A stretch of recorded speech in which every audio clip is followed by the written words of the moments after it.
नमस्कार, welcome to पालकर्स kitchen. आज आपण पालकर्स किचनमध्ये बनवतोय चिंच गुळाची तुरीच्या डाळीची आमटी।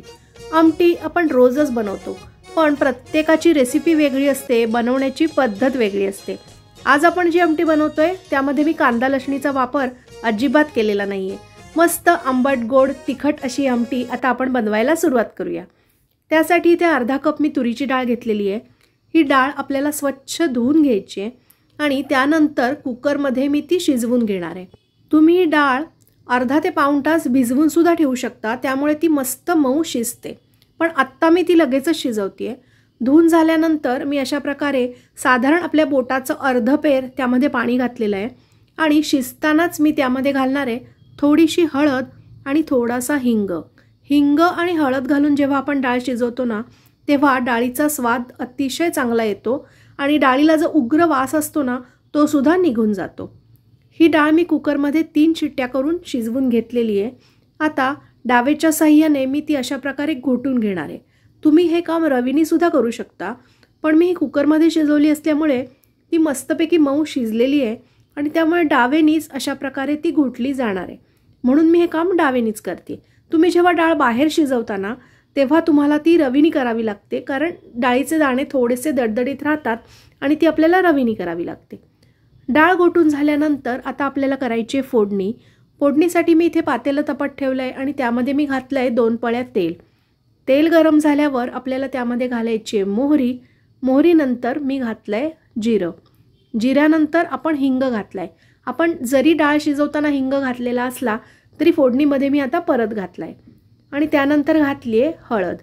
हळद घातल्यानंतर आपल्याला घालायची हिरवी मिरची आणि हा आहे कढीपत्ता। आता ही झालेली फोडणी एकदा मी मस्तपैकी ढवळून घेणार आहे की जेणेकरून हिरवी मिरची आणि कढीपत्त्याचा स्वाद त्याला छान लागेल। ढवळून झाल्यानंतर आता फोडणीमध्येच मी घालतेय हा गोडा मसाला। गोडा मसाला अशा प्रकारे फोडणीत घातल्यामुळे आमटी अजूनच चविष्ट होते। ही फोडणी ढवळून झाल्यानंतर आता मी घातली आहे ही शिजवलेली डाळ। कुठलीही आमटी करताना त्यासाठी केलेली फोडणी ही सगळ्यात जास्त महत्त्वाची असते आणि म्हणूनच जेव्हा फोडणी मस्त बसते ना, तेव्हा आमटीची चवही खूप चांगली येते। आता ही डाळ आपण एकदा ढवळून घ्यायची। आपल्याला लगेच त्यामध्ये पाणी घालायचं नाहीये। त्या फोडणीमध्ये घातलेले आपले जे जिन्नस आहेत त्याचा सगळा स्वाद ह्या डाळीला लागावा म्हणून अशा प्रकारे आपण आधी ढवळून घेणार आहोत आणि ढवळून झाल्यानंतर आता मी त्यामध्ये घालतेय पाणी।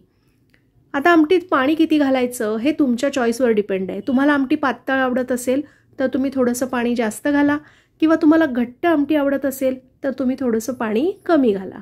ढवळून झाल्यानंतर आता आपल्याला त्यामध्ये घालायचा आहे गूळ।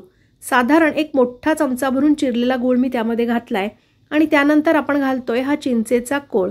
चिंचेचा कोळही मी 2 चमचे घातलेला आहे।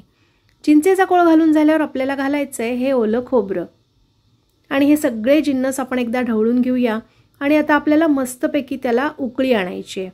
उकळी आल्यानंतर आपण त्यामध्ये घालतोय बारीक चिरलेली कोथिंबीर। चिंच, गूळ, ओलं खोबरं, गोडा मसाला, कोथिंबीर हे कॉम्बिनेशनच इतकं भन्नाट लागतं की ही आमटी त्यामुळे अतिशय चविष्ट होते। सगळ्यात शेवटी आपण त्यामध्ये घालतोय चवीनुसार मीठ। मीठ घालून झाल्यावर आपण एकदा ढवळून घेऊया आणि साधारण 2 ते 3 मिनिटं आपल्याला मोठ्या गॅसवर म्हणजे हाय फ्लेमवर ती आमटी मस्तपैकी उकळवून घ्यायची आहे। उकळल्यानंतर आपण त्यामध्ये जे जिन्नस घातलेले आहेत ना, ते सगळे एकजीव होईल आणि आमटीची चव अतिशय सुरेख लागेल। अशा प्रकारे ही साधी, सोपी आणि सुटसुटीत अशी रेसिपी म्हणजेच चिंच गुळाची आमटी खाण्यासाठी आता तयार आहे। आजचा हा व्हिडिओ तुम्हाला कसा वाटला ते मला कमेंट करून नक्की कळवा। आपण पुन्हा एकदा भेटूया अशाच एका मस्त व्हिडिओमध्ये। तोपर्यंत बाय बाय।